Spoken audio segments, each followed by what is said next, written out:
In 1953, the President of the United States approved a plan that no American voter would ever be told about. It had a budget, a code name, and a target: the elected leader of a foreign democracy. For 25 years, the United States government denied it had anything to do with what happened next in Tehran. Then, in 2013, on the 60th anniversary of the operation, the CIA quietly released a set of internal documents. Buried inside them was a single sentence, written by the agency's own historians, admitting what Iranians had insisted all along. The military coup that overthrew Iran's Prime Minister was carried out under CIA direction, as an act of US foreign policy. This is the story of how a democracy died and why the file stayed sealed for 60 years. At the start of the 1950s, Iran sat on one of the largest oil reserves on Earth. But almost none of the profit stayed in Iran.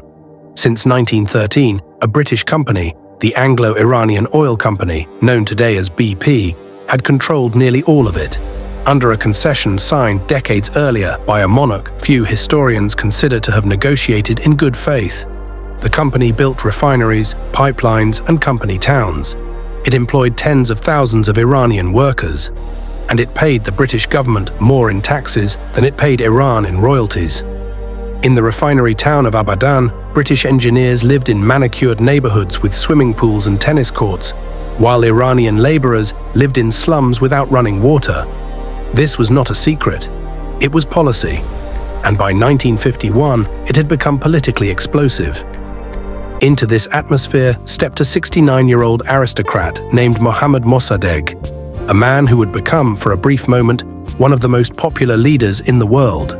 Mohammad Mosaddegh came from Iranian nobility, trained in law in Switzerland, and had spent decades in and out of government, at times imprisoned for opposing foreign influence over Iranian affairs. He was frail, prone to fainting during dramatic speeches, a habit his critics mocked, and his supporters found strangely endearing. In March 1951, Iran's parliament, the Majlis, voted to nationalize the oil industry. Weeks later, Mosaddegh became prime minister, carried into office on a wave of public fury at foreign control of national resources. His message was simple: Iran's oil belonged to Iranians. It was a message that resonated far beyond Iran's borders, at a moment when colonized and formerly colonized nations across Asia, Africa, and the Middle East were beginning to ask the same question about their own resources. Time magazine named him Man of the Year for 1951, ahead of Winston Churchill, ahead of Harry Truman. But in London, the nationalization was treated not as a domestic policy decision. It was treated as theft. Britain pulled its technicians out of Abadan, crippling Iran's ability to refine its own oil. The Royal Navy patrolled the Persian Gulf. British diplomats lobbied international markets to boycott Iranian oil, and the boycott worked. Iran's oil exports collapsed by more than 90% within a year. Britain took its case to the International Court of Justice and lost. It took it to the United Nations Security Council and lost there too. Nationalization, the court ruled, was Iran's sovereign right. Diplomatically isolated and unable to reverse the nationalization through legal means, British officials turned to a more direct solution. In late 1952, MI6 approached the CIA with a proposal: remove Mossadegh from power. The Truman administration, still committed to a principle of not interfering in the internal politics of allied democracies, said no. Officials in Washington were sympathetic to Britain's economic losses, but wary of the precedent, and unconvinced that Mossadegh, an anti-communist nationalist, posed any real threat to American interests. Then, in January 1953, the administration changed, and with it, so did the answer. Dwight Eisenhower entered the White House in January 1953 with a foreign policy built around a single anxiety: the spread of Soviet influence. His Secretary of State, John Foster Dulles, and his brother, CIA Director Allen Dulles, viewed the world less in terms of nations and more in terms of dominoes, one falling government threatening to topple the next. Mossadegh, in reality, had no allegiance to Moscow. He had banned Iran's Communist Party, the Tudeh Party, from formal participation in his cabinet, and had spent his career resisting foreign domination of any kind, British or Soviet.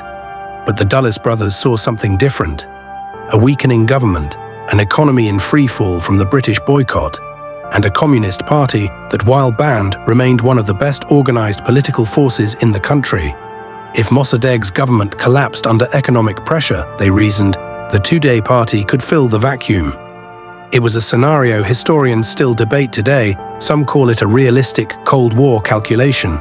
Others call it a pretext constructed to justify a decision that was really about oil. What is not disputed is what happened next. In the summer of 1953, the CIA and MI6 approved a joint operation. Its American codename, TPAJAX. Its British codename, Operation Boot. Kermit Roosevelt Jr., grandson of Theodore Roosevelt, was the CIA's chief of operations for the Middle East, and the man chosen to run TPAJAX from inside Iran itself. He crossed into Tehran under a false identity in July 1953, carrying with him a plan built on three pillars: money, propaganda, and the Shah. The Shah, Mohammad Reza Pahlavi, was Iran's constitutional monarch, a young, cautious, and by most accounts anxious ruler who had spent years in an uneasy power-sharing arrangement with Mossadegh's elected government. The coup plan required the Shah's signature on two royal decrees, one dismissing Mossadegh, one appointing a CIA-selected general, Fazlollah Zahedi, in his place. Getting that signature took weeks of pressure, including a late-night meeting in which Kermit Roosevelt personally convinced the Shah, reportedly still in his pajamas, terrified of the risk, to sign. Meanwhile, CIA funds, reportedly around $1 million, flowed into Tehran to pay newspaper editors, tribal leaders, and street organizers. Some of that money, according to later CIA accounts, was used to hire crowds. Men paid to pose as communist agitators, staging violent, chaotic demonstrations designed to make Mossadegh's government look unstable and Iran itself look on the brink of chaos. On the night of August 15, 1953, Colonel Nematollah Nassiri arrived at Mossadegh's residence to personally deliver the Shah's decree dismissing him. But Mossadegh's government had been tipped off, likely by someone inside the plot itself, and was waiting. Nassiri was arrested on the spot. Within hours, Tehran radio announced that a coup attempt against the elected government had failed. The Shah, terrified of the consequences, fled the country within a day, first to Baghdad and then to Rome, believing the operation was over and his throne lost. In Washington, the CIA prepared to declare TPAJAX a failure and abandon the operation entirely. This is the moment most textbooks use to end the story. A foiled plot, a fled monarch, a democracy intact. But Kermit Roosevelt, defying instructions from CIA headquarters to stand down, made a decision that would change the outcome of the operation and the course of Iranian history. He stayed. Operating almost entirely on his own authority, Roosevelt regrouped with General Zahedi and the network of paid organizers already active in Tehran. Newspapers, some genuinely independent, some quietly funded by the CIA, began printing the royal decrees as though they were still valid, insisting the coup had not failed but had merely been delayed by treachery. Paid crowds returned to the streets, this time larger, converging from multiple directions toward the center of Tehran. Crucially, military units loyal to Zahedi began moving into position, while units loyal to Mossadegh hesitated, uncertain which side now held legitimate authority. On August 19th, the two forces collided in the streets of Tehran. Tanks fired on government buildings. Mossadegh's residence came under direct assault. Estimates of the dead range from 200 to more than 800, a number historians still debate because so much of the surrounding record remains classified or lost. By the end of the day, Mossadegh's government had collapsed. He fled over his own garden wall and surrendered the following morning. General Zahedi, the CIA's chosen replacement, was installed as Prime Minister within hours. Kermit Roosevelt's cable, back to CIA headquarters after the coup succeeded, has become one of the most quoted lines in the agency's history. He reported the operation a complete success, framing it as a clean and popular uprising against an unpopular leader. President Eisenhower's own diary entry from the period reflects relief rather than reflection, the sense of a crisis narrowly avoided. Publicly, the United States said almost nothing about its role. Officially, the CIA's involvement remained a closely guarded secret for decades, even as journalists, scholars, and Iranian citizens increasingly suspected the truth. Within a year, a consortium of Western oil companies, including American firms for the first time, took over Iran's oil industry, replacing the old British monopoly with a new, broader arrangement. Mosaddegh was tried for treason. He mounted his own defense, was found guilty, and served 3 years in solitary confinement before living out the rest of his life under house arrest, largely isolated from the country he had once led. With Mosaddegh gone, the Shah returned from exile and, over the following decades, consolidated power far beyond what Iran's constitution had originally allowed. His secret police, Savak, trained with American and Israeli assistance, became one of the most feared intelligence services in the region, accused of widespread surveillance, arbitrary detention, and torture of political dissidents.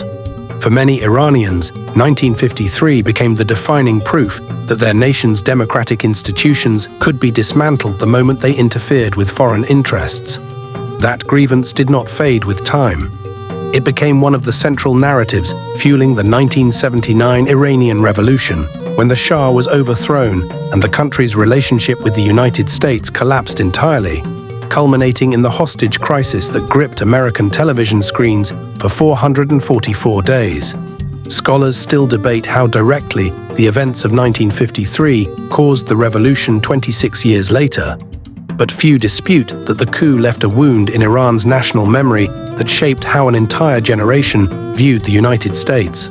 The first crack in the silence came in 2000, when the New York Times obtained a leaked internal CIA history of the operation, confirming details that had long been suspected but never officially acknowledged. Then, in August 2013, on the 60th anniversary of the coup, the National Security Archive at George Washington University published a fuller set of declassified CIA documents obtained through Freedom of Information Act requests. Among them was an internal CIA account that stated plainly that both the military coup that overthrew Mosaddegh and the resulting political actions were carried out under CIA direction as an act of U.S. foreign policy, a conclusion reached by the agency's own historical review. It was, in effect, the American government confirming what Iranian textbooks had taught for generations and what American officials had spent 6 decades declining to confirm. The documents did not end the debate over the coup's full impact. Historians still argue over how much credit or blame belongs to internal Iranian political failures versus foreign intervention. But they closed the debate over a simpler question: whether the CIA did it at all. It is tempting to view 1953 as a closed case, a covert operation, successfully executed, eventually confessed to, and consigned to history.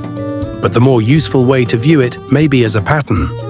In the decades that followed, similar operations, sometimes drawing on lessons learned in Tehran, were attempted in Guatemala, in Congo, in Chile, and elsewhere, each time raising the same unresolved tension between a nation's stated commitment to democracy abroad and its willingness to remove leaders who threatened its economic or strategic interests.